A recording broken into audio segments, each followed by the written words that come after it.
Good evening, ladies and gentlemen. Welcome to Straight Talk with Grover Thornton. I'm Grover Thornton, and many of you heard me on the Dunham Report for 5 years. I was also on the program with Reverend Smalls, Tell It Like It Is. I'm here tonight to honor Black History Week. This is the month in which Black history was started by Professor Carter G. Woodson. Mr. Woodson was a professor at Harvard University, and he had the desire to study the works and the history of Black people. So tonight, we are talking about honoring him for the work that he did for starting Black history. I would like to speak directly to the grandparents, and I like to give them this challenge to instill into their young people and their grandchildren the work that was done by many of us to achieve justice, opportunities, and equality. Grandparents played a very important part in the civil rights movement. And I want them to instill into their young grandchildren so they will know about the leaders, Dr. King, Jose Williams, Jesse Jackson, leaders who put their lives on the line to make things better, even here in Savannah, Mr. W. Law leaders, and many others to make things better for our community. So tonight I want to take you on a small journey to tell you some of the things and obstacles and the barriers that we had to overcome in this nation, and we are still trying to overcome to be full-class citizens in a democracy in which we have never really had 100% participation in this democracy. One barrier after another, one obstacle after one another. Slavery was a system, a very inhuman system, and it was a system of hardship, wounds, bruises, whips, bull whips at that, and patrols. The patrols were people who were always on the lookout and looking for runaway slaves. They even passed the fugitive slave law. And that law gave the persons who were doing the patrolling the opportunity to pick up people to bring them back to the plantations. So first we're going to talk about 1619 until 1857.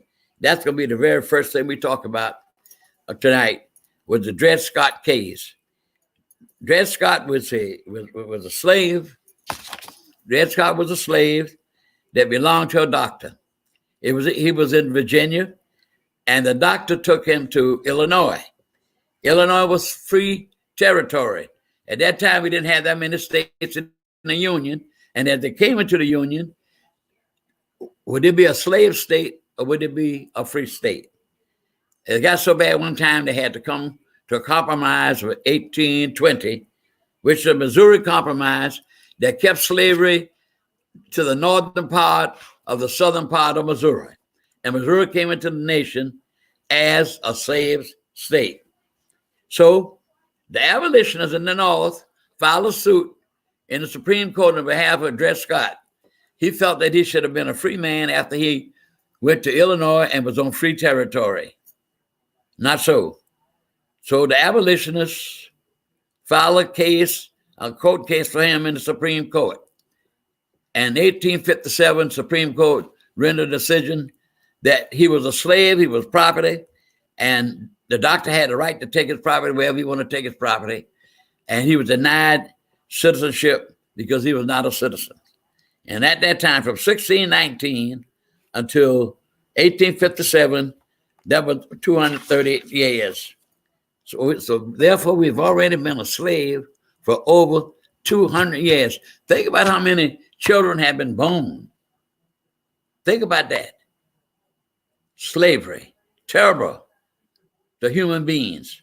Then after that, then we came to so many arguments about slavery, the extension of slavery. And when President Lincoln was elected in 1860, that started the Civil War. And of course, the law in 1863 President Lincoln issued the Emancipation Proclamation. Now, that did not free all of the slaves, only those slaves that were held in hostage by the South, and there were some slaves in the North.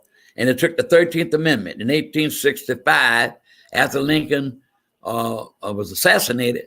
Then the 13th Amendment passed the Congress and the Senate, that slavery was forever gone for all times in this nation.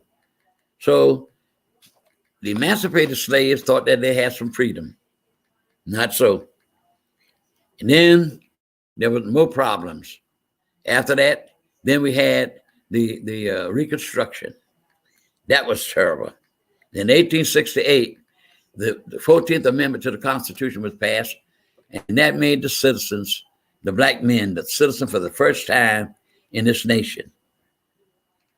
1868 with the 14th Amendment, which states that all persons born and naturalized are citizens of the United States and of the states in which they reside.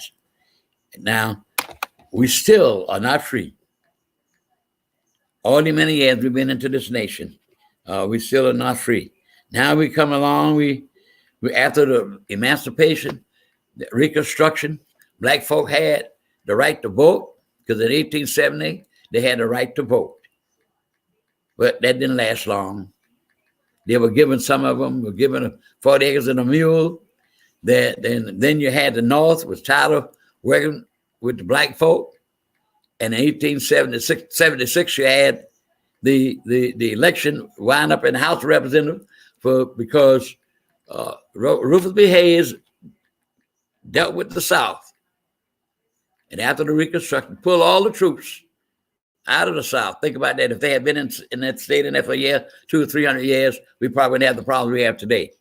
To satisfy the South, because the House of Representatives had to choose the president, and they went along with Hayes because he pulled his troops out of the South. But the worst thing that happened to black people, in my judgment, was a decision in 1896. That was a terrible decision that went on for 58 years. And that was the Plessy case. A man named Homer Plessy. He was not a real black man. He was a mulatto man in Louisiana. And they had him to get on the train to sit where he wanted to sit. And he sat in a coach full of white people. The only one that was black allowed in those coaches were maids who were taking care of white children. So he sat in and was asked to move. And he refused to move. And they arrested him. So that decision went before the Supreme Court. And that decision came as a separate but equal. And that went on for 58 years. Now just think about it. Now we've been in this country since 1619. Now, this is 1896. And still look how many years we are still not free as American citizens. So the Plessy case came about. And of course, that went on for 58 years. And then, of course, we moved now into 1954 with NAACP argued the case against to do away with Plessy before the Supreme Court. And Thurgood Marshall was the main counsel, the Legal Defense Fund, argued the case in the Supreme Court. And he had argued the case against one of the outstanding constitutional lawyers that this country ever produced. His name was Davis.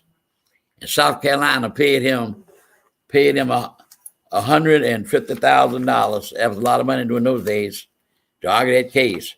And when Thurgood Marshall heard that he would have to face him in the court, he got a little upset, but he did it. In fact, Thurgood Marshall argued the case in the Supreme Court and other federal courts 32 times and lost only 3 cases. He won 29 out of 32 times for almost a 90% percentage rate arguing the case. In fact, I read with one case, he argued the case even so magnificently that the Chief Justice of that court, the federal court, out of 3 court judges came down and shook his hand and told him what a magnificent presentation and pleading he did in that case. So we were struggling a long time. And of course, we came to the 54th case. Now, the case that really started was in Canton, South Carolina. Canton, South Carolina. They were the Brown versus Board Education. The book I read, they were arguing. He was arguing this case. That was the family.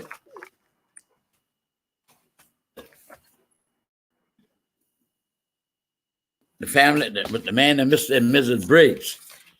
He worked at a service station, and his wife worked at a motel, and they wanted their children to go to this white school. And the moment that they filed a suit in their behalf to get equal education, they fired them from their jobs. And I'm gonna tell you, they raised so much money on white children and virtually none on black children. They were paying $43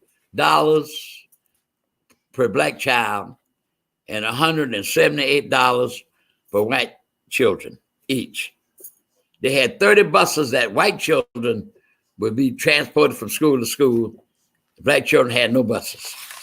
All of these things were brought up before the court. And South Carolina became one of the cases that Supreme Court heard during 1952. And of course, they rendered a decision in May 17, 1954. With the name after Mr. Brown, who was the minister, his wife, and two little girls he had, and they had to walk across the railroad tracks and all kind of terrible situations to get to school when another school was right around the corner. How awful that was. So in 1954, the Supreme Court rendered a decision that segregation was unconstitutional in this country. And we had a battle here in Chatham County, same thing. All over the country, we had to deal with segregation and discrimination. Now take this little girl right here, named Ruby Bridges. This little black girl, 6 years old, in Louisiana, New Orleans. The white children were pulled all out of school. The parents pulled them out of the school. And I want you to see how they threw eggs at that little child. And one lady from Boston, look at here. Look at the parents. About one little black child. That they went all out against her. In fact, nobody had to teach her, but one white lady came from Boston, Massachusetts, to teach that little child. One little girl, the first little elementary child to go to a all-white school in this country. How terrible that is in this country. It's supposed to be a country of democracy. I often think about Frederick Douglass when he said, I want to live in a country in which the Declaration of Independence will not be branded a lie. Because Thomas Jefferson wrote the Declaration of Independence after they got the freedom from the British, but it never applied to black people. We gave our lives in this country every war. As a matter of fact, the first person died in the Revolutionary War against the British was a man named Christopher Adams, the first man that died in the Revolutionary War. So it has been a challenge to black people over and over again. Now, another thing, when you talk about this book right here that I'm in the process of reading, Slavery by Another Name. Now, if you read this book, I started reading this book. I heard the professor, I think he was the professor at Vanderbilt, one of the universities, and he was on C-SPAN talking about this book. And I was very excited about it. I had to go buy this book. This book cost $31. But that's my desire. I love to read. And I started reading this book, and I became very sad because they passed a law in Mississippi, Georgia, and all the southern states. When you're sitting around not working, they passed a law, a variance law. They would arrest you, put you in jail, and had you to work in the mines. The police officers, the chief justice, all of them would get rebates from these companies. Then worse, when you start reading, they would take the convicts, people who were sentenced in jail, they would take them and farm them out to work. And all of them got money back for it. That's why this book was entitled Slavery by Another Name. The only thing, they didn't have the shackles on them. but they were slaves to corporations in this country.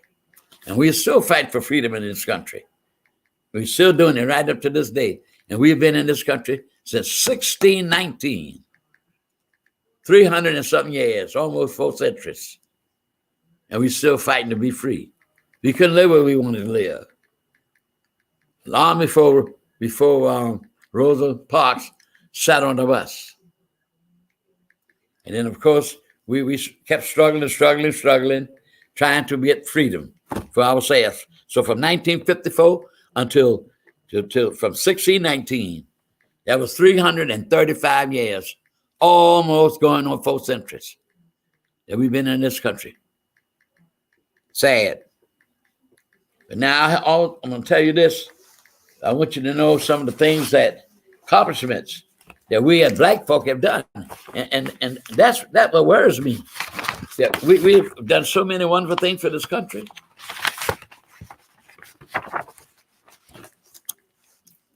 Where's this other book?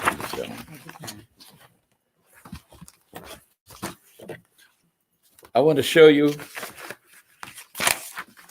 this picture right here. A picture of the U.S. Capitol. Look real well at it. The U.S. Capitol. You see this instrument, top of this figure on top of this Capitol building, dome of this Capitol? That was created by a gentleman who was a slave. They were building the Capitol, and he was very artistically with his hands and dealing with metal. And he created this instrument that's on top of this Capitol. And the government paid him. The government paid him to do that. And of course, his master took the money and gave him a little bit of the money. But he kept all the money except a little bit. And the man's name was I'm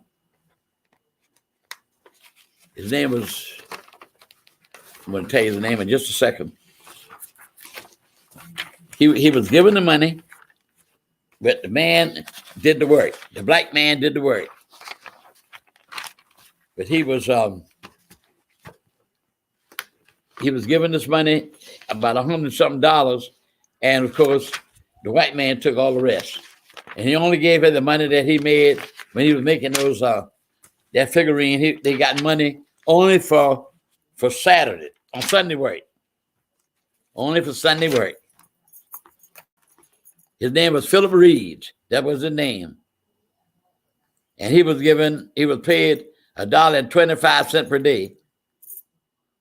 And the whole bill came to $1,500.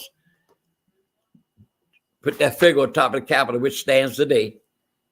And his master got the $1,500, and he only received $350 for all that work. So the master took all the rest of it. So black folk have made a lot of contributions to this country.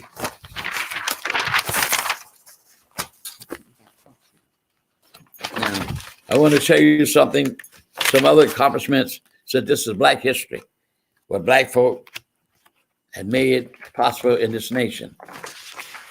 I want to show you this man named here, Benjamin Banneker.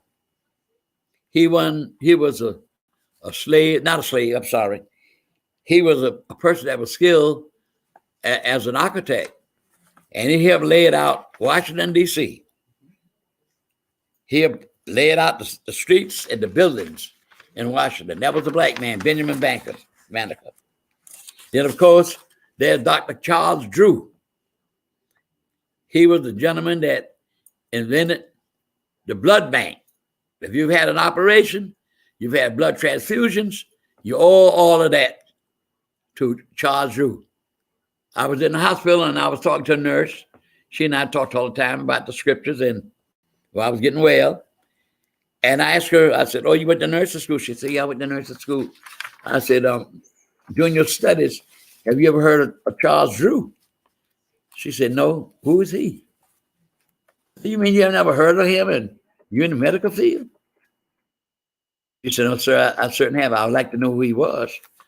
I said, "He was a gentleman that created the blood bank. And in fact, the country of England had him to come over, and they had paid him much money to establish a blood bank for England. Unfortunately, he was 50-something years old. He was killed in an automobile accident. I often think the fact that if he was alive today, he might have got the solution to cure cancer. But he set up the blood bank, black man. Now here's another man, black man I want you to know about. And the name is from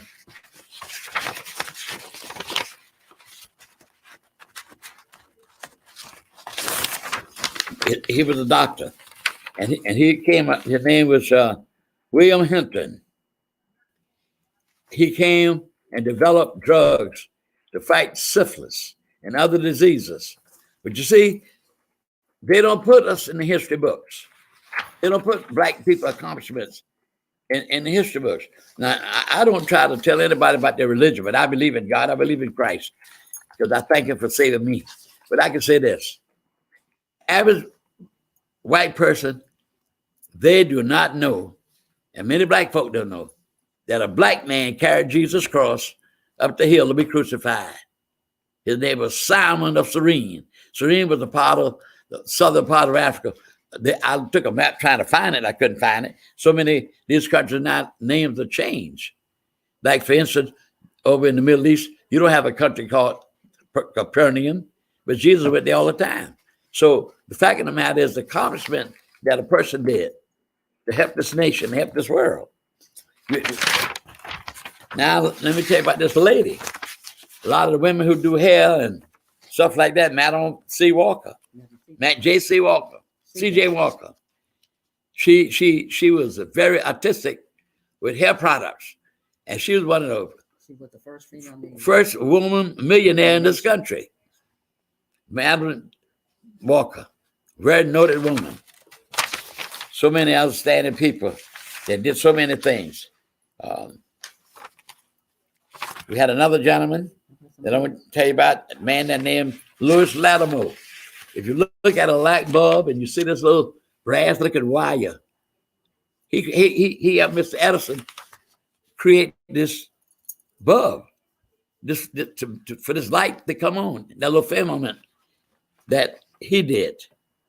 A black man did that. So we did a lot of things, so we don't get no credit for that. Another gentleman I want to mention. We need some ladies. Well, I don't know other than that one.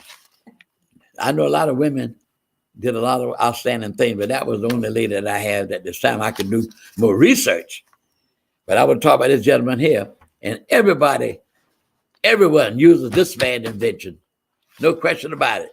If you get in an automobile and you come to a red light, you stop. That was invented by a gentleman named Garrett Morgan. Of course, it didn't look like the red light we have right now. Neither does the airplanes with the Wright brothers created and developed and made. So Garrett created the red light, and he sold it, his invention, to Westinghouse. And that's why we have the red lights today. So anytime you get an automobile, then you know this black man created that. But we never get the credit for this. Now, they got this business going on, but critical race theory. Our race is not a monolithic group. We have many types of cultures and many types of inventions, the skills that we have. Diversity, we do the same thing as anyone else.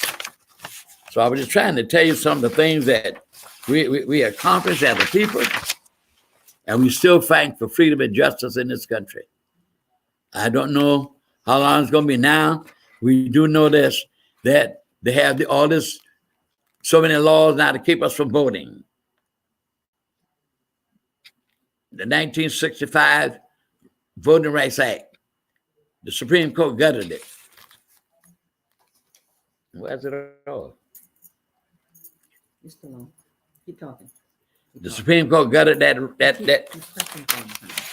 The Supreme Court gutted the 1965 Voting Rights Act, which was the most important part, was the section 5, which gave the Justice Department the authority to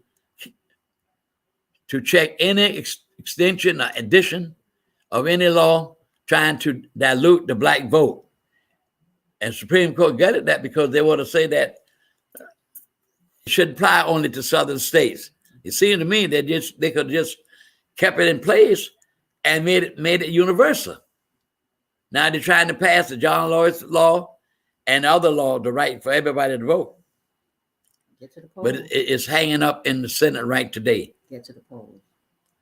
Gotta get to the polls. So we got to vote regardless of how many obstacles they're throwing our way. We got to vote. We voted like never before. Now, Ms. Abrams may be running for governor again this year. We ought to all get out and vote. Voting is out. Dr. King said, give us the ballot and we'll make the changes. And we got to keep one in mind, like Dr. King said, it's the measure of a man and a woman is not where they stand in moments of convenience and comfort, but where he or she stands in moments and times of controversy and challenge. And we have to have challenge. We got to be strong. We got to be courageous, and we got to move forward. Now, we know that Ms. Stacey Abrams will make a good governor. I believe she won the first time, and they cheated her. They cheated her out of that election. But we got to show them. Now, they got to come up with some ridiculous law that you could not give a person a glass of water or soda or anything, a piece of bread or cookies or anything while they stand in line to vote. That is ridiculous. Everything to discourage you. And I always maintain, and I say this, we are all Democrats, basically black folk, and more women. They're the backbone of the Democratic Party in this country are the black women. I'm going to tell you the fact. But if the Republicans don't want me to go to the Democrats all the time, then do something to challenge me to want to come to you. When you have that convention, you can count the black people sitting in that Republican convention on your hands. But when you have the Democratic convention, you see all diversity, race, color, creed in the Democratic convention. And when you look at all accomplishments, I'm not saying some Republicans didn't vote for them, but when you look at Social Security, started President Roosevelt in the late 30s, the rich folk didn't want him to do that. They hated Social, they're going to have to match Social Security. Where'd that come from? The Democrats. When you look at health care, all these many years, President Truman wanted to have a national health insurance like other countries. But it wasn't until Barack Obama passed the national health insurance. All other presidents couldn't do it. Barack Obama, a black man, finally got a health program in this country that Obama started, and the Democrats. So the voting rights. You say a country go all around the world talking about democracy. I was reading the other night where President Kennedy was speaking at the United Nations. I know the man felt bad. He had to feel bad. He was talking to the United Nations. He said to all the delegates at the United Nations in New York, and he admitted that this country had a lot of race problems. And he apologized to all of those dignitaries that came from other countries of different colors because they could not go in places in Washington, D.C., hotels and eat. I can't understand it. And we call ourselves a democracy. How you have a democracy when you deny your citizens the right as any other human being? How you deny the citizens the right to vote? You should be encouraging people to participate in the democracy, not discouraging them. No, because if the Republicans can't win an election, they will have to steal it. But like I said recently, if they don't want me to vote Republicans, they're challenging the Democrats to do things to me. Because it was the Republicans that freed black people. It was the Republicans. So we have a long way to go in this country. We have made a lot of gains, and we still have a lot more to accomplish. Opportunities, economic opportunities.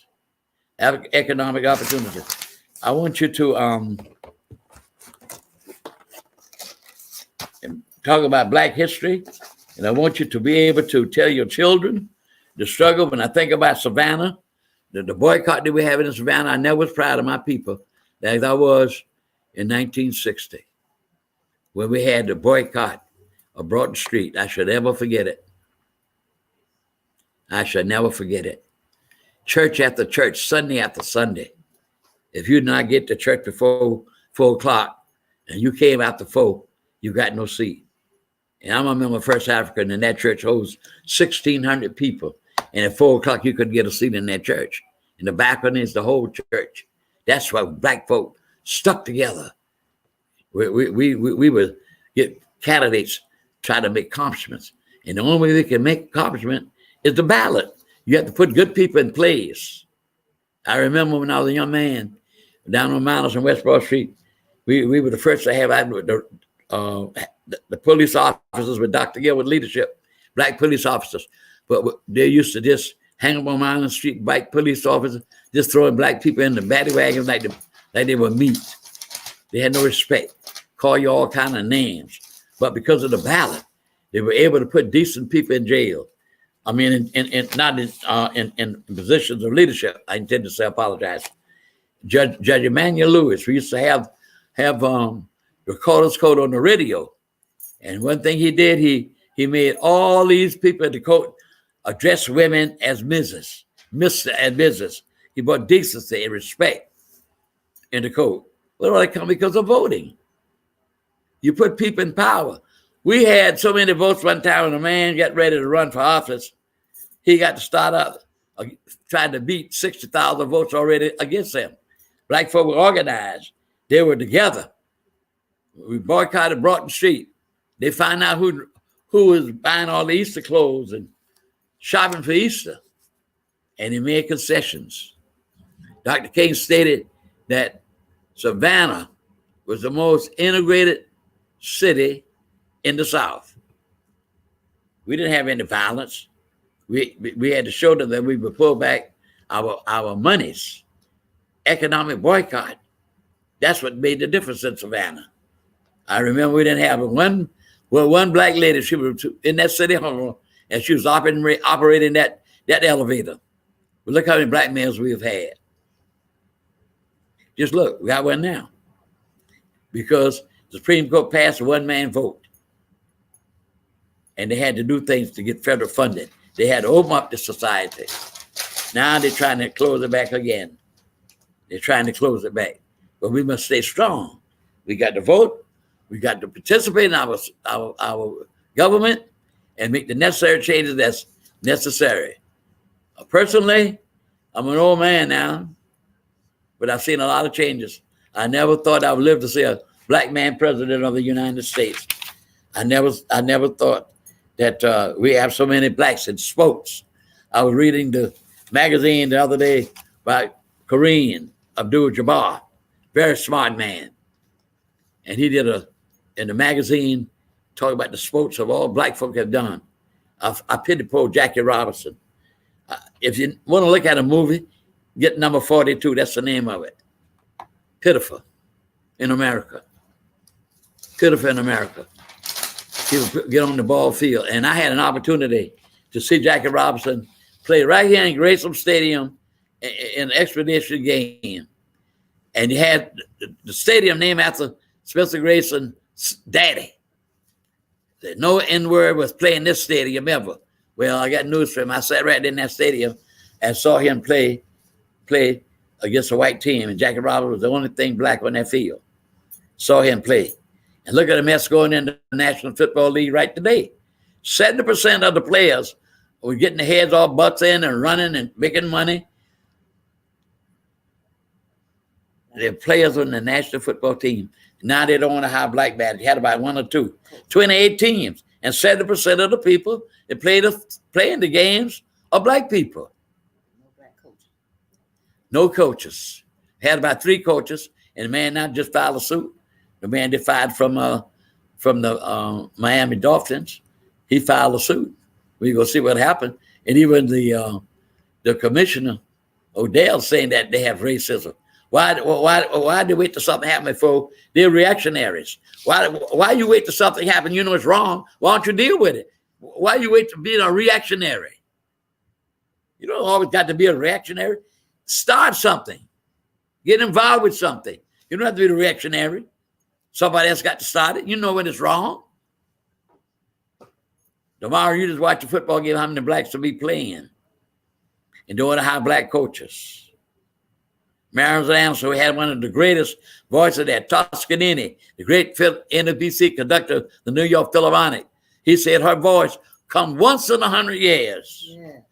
And yet still, they would not let her sing at Constitutional Hall in Washington, D.C., owned by the Daughters of the Revolution. And what did Mrs. Roosevelt, Mrs. Eleanor Roosevelt? They went down to the Lincoln Memorial in the cold, and hundreds of people stood in the cold to hear her sing.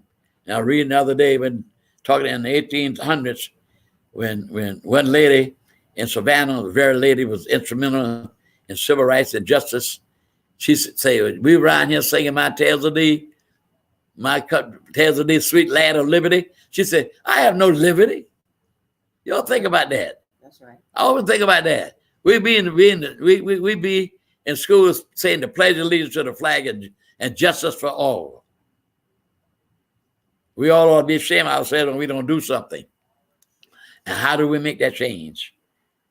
Raise our children to respect the law. Raise our children to be good citizens. Move away from these devices like drugs, destroying our race. My mama used to always say, when you're going somewhere in the street, going somewhere positive. That's what we do. I quote like Dr. King said about the ministers. I got to tell the truth because I do a lot of reading. I read 3 of his books. And one thing he said was this, that it's wonderful. Please believe me, it's absolutely superb when all the ministers talk about the wonderful, glorious things of heaven, while a man is living here in an earthly hell around all this prosperity. God expects us to prosper. He will bless a man. But you aren't supposed. I often think about the parable when Jesus asked the young ruler. He came and asked Jesus, what can he do to earn eternal life? Jesus said, everything you got now, go give it, share with the poor. That man said, later with you, Jesus. That man walked off. But I don't think Jesus was testing that man. Jesus knew that man got a family. That man got bills. That man got obligations. Jesus probably would have said, no, bless you. Share what you have. But he walked off. And we're not supposed to be that way. We're supposed to look at one another, look for one another. That's what we be. And I say that to say this. As a bunch of black people, we have to work together. We got to stay together. And we got to vote. Children don't even go to Sunday school anymore. My mama used to get 5 of us every Sunday, going down the first time after Sunday school. They don't even do that. They don't know nothing about church songs, nothing. We got to have straight talk with our children. We got to have straight talk to our neighbors. We got to participate. We got to be a race of people about business, all these accomplishments. I was looking at the TV this morning, see all these black women running for governors. They did one. I can remember one this morning, one lady running for governor in Iowa, another one in North Carolina. We could accomplish anything we get the opportunity to do. And we got to get involved in our local election. Be coming up next year. Be coming up next year. In November we'll be having the election for our local officers. We got to participate. And I'll be having candidates coming on the show. I want you to call in. I don't know whether we can call in, but you can dial 413-0999-912 to straight talk.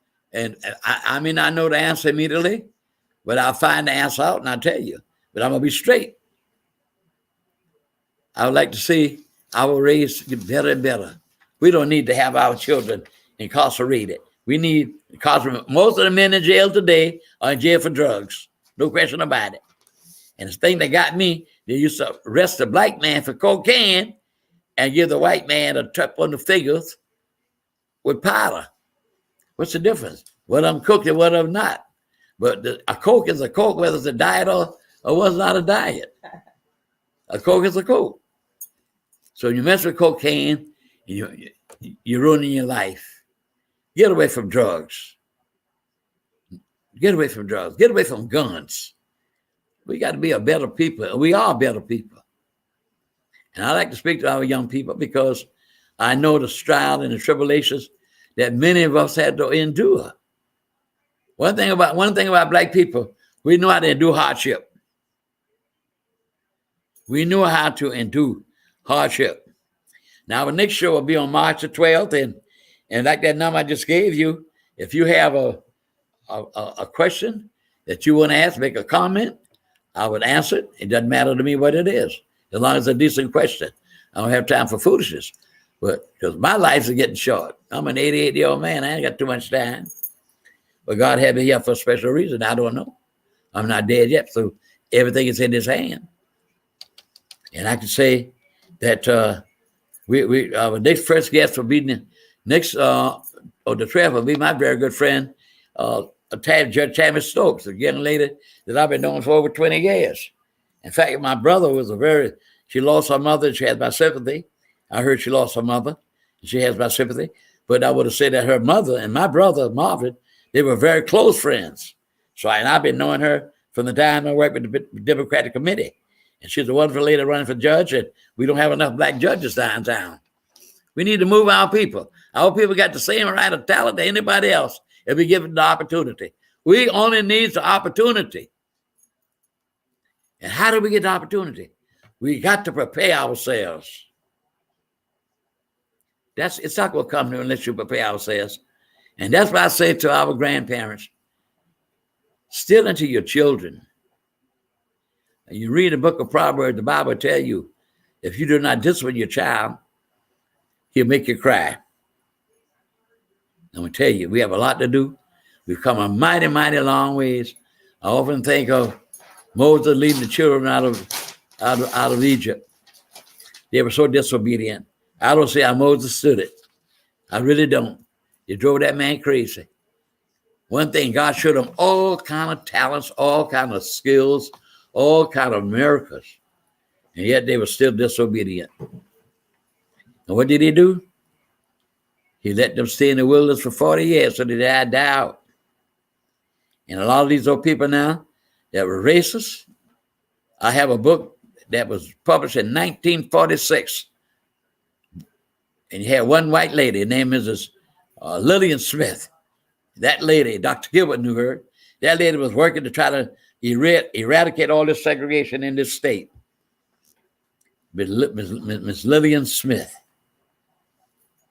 And one of the biggest corporations, we paying our money every time I get ready to pay my light bill, I think about it, I get mad. Herman Talmadge, Eugene Talmadge, one of the nastiest men that God has ever made in this world. He was really a nasty man. But when I read this book, I picked this book up at old Salvation Army store one time some years ago, and I kept it. And it's about raggedy, but I read through it.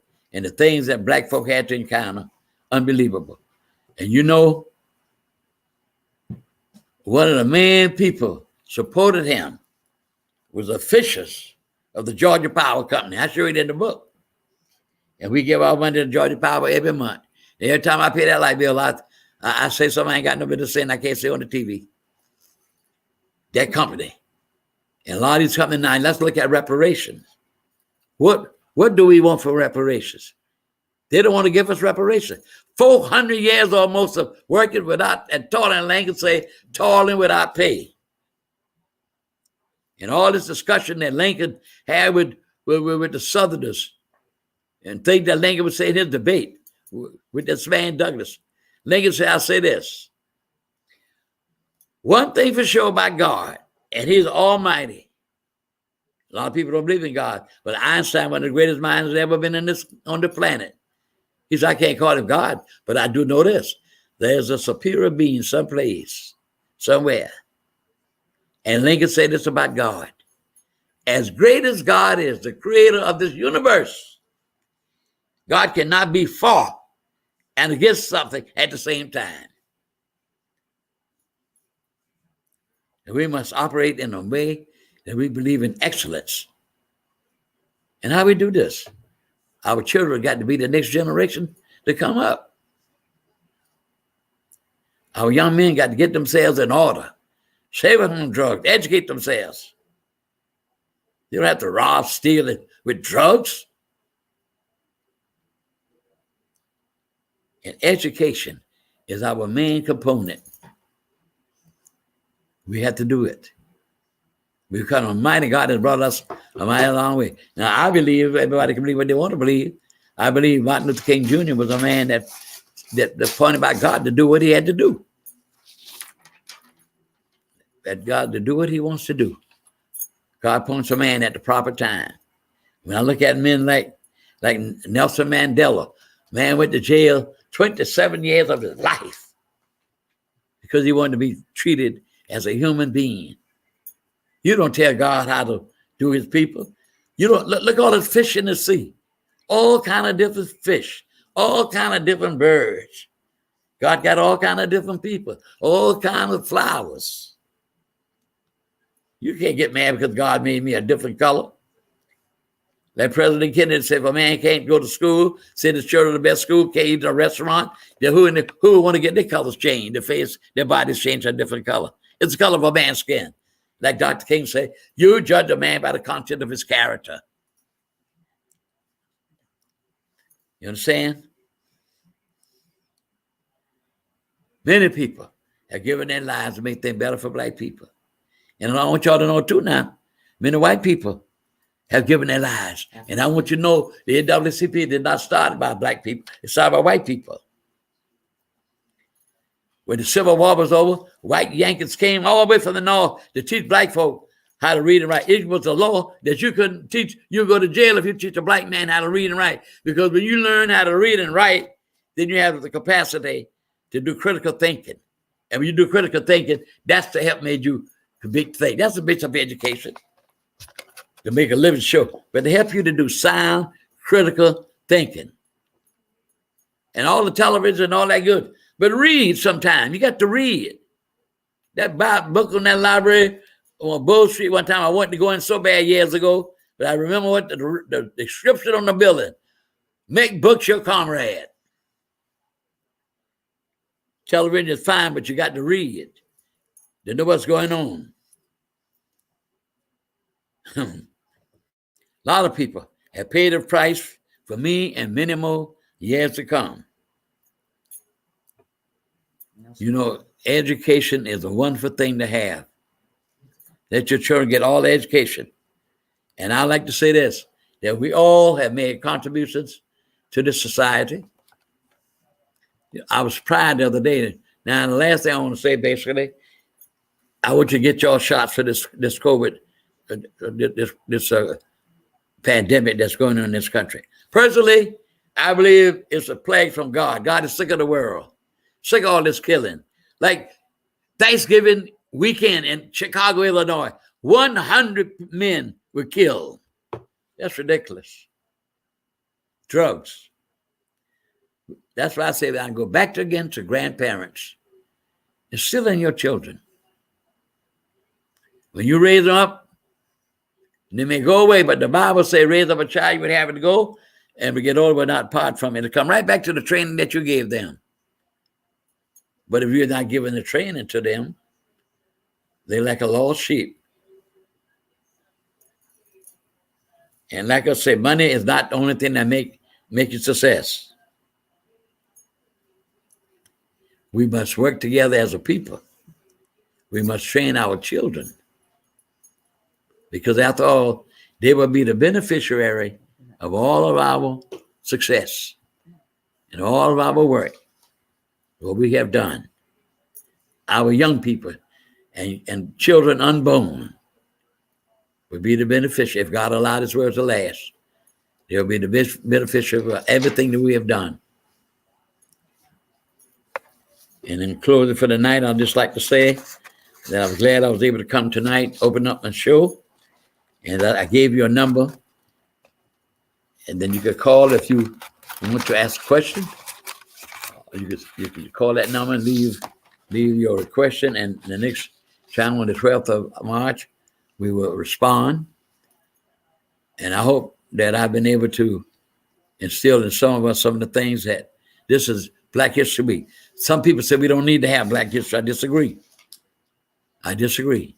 Because I told you what Frederick Douglass said. How can we make educated decisions for the future if we fail to understand our past? And I'd like to say we'll give all our thanks to Mr. Julian Hall for helping me bring my show. I've always wanted one, and maybe that's the request that I asked God, and He grant me that. So I want to say to all of you all, the listening that I spoke to, I would like to say, I thank you for listening, and I thank you for always. And if you have anything to say, call me on that number. Would you mind giving that number again? 912 912 419 419 0333. 0333. You got 3 more minutes. You need to read Nelson Mandela's quote. It's powerful. Read Nelson Mandela's quote. It's very powerful. Like to say, what did you say? Nelson Mandela's quote. Oh, this is the quote that she said I should read what Mandela said. And I feel sorry for him, man. I do have it on tape when he was not let out of jail and he was made the president. So it took many, many years, but God made him his enemies his footstool. Here's what he said, and I quote I'm going to read his quote.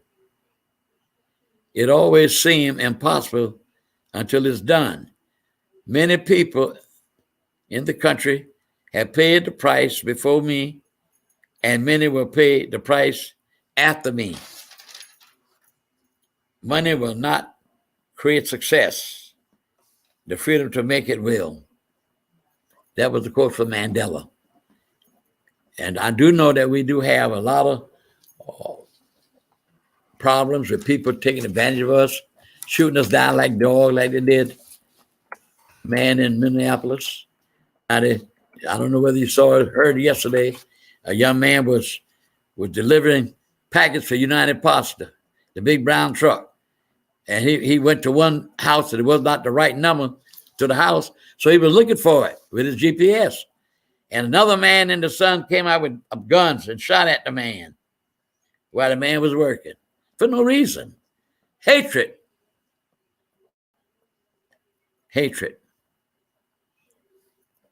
We better pray and ask God to work with us, to give us of our sins and our transgressions. And I'd like to say thanks to Dr. Linda Smalls for all his support. I worked with him on the radio. That's why I first got my feet wet. And of course, at the lake with Mr. Chester Dunham for 5 years. And he was a good man in this community. And may God continue to bless his soul. And I would thank Miss Pat Gunn, my producer, on this show. I don't know that much about computers. My grandson tell me all the time. And my son, probably you in the old days. I said, that's all right, maybe in the old days. But I said, just like you fool with the computers, I fool with the books. And he doesn't say anything when I tell him that. Because I read every day. And I pride myself that I read 14 books 1 year. I try to read a book a month. It keeps my mind together. But I do thank God for all the technology, for all the advancement that He has given man. He's given man so much. He has given man so much. And He has very simple one of those simple things God asks us to do. Love one another. And why we can't do that, I don't know. Christ said, love one another as I have loved you and offered myself as a sweet savor. I love to quote the scriptures. President Kennedy always quote the scriptures.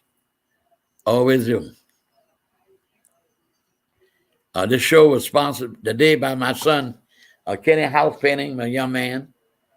And I'm proud and thank you for that. And if you want to make any contribution, I'll be glad to receive it. You could call that number. Because I want to be here to, as long as I can, to educate, inspire our young people. Because they are the future generation of this country and of our city.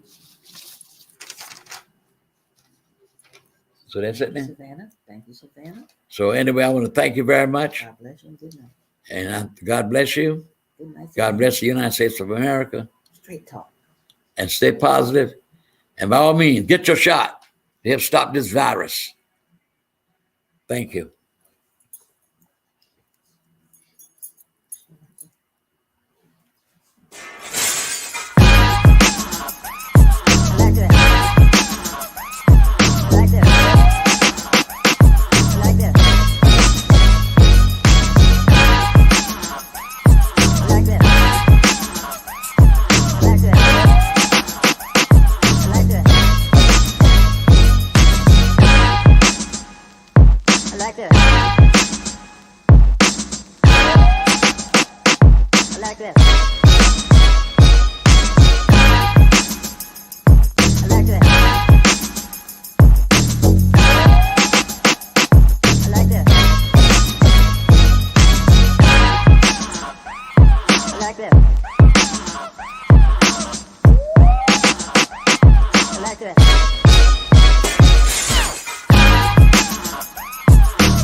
Like that.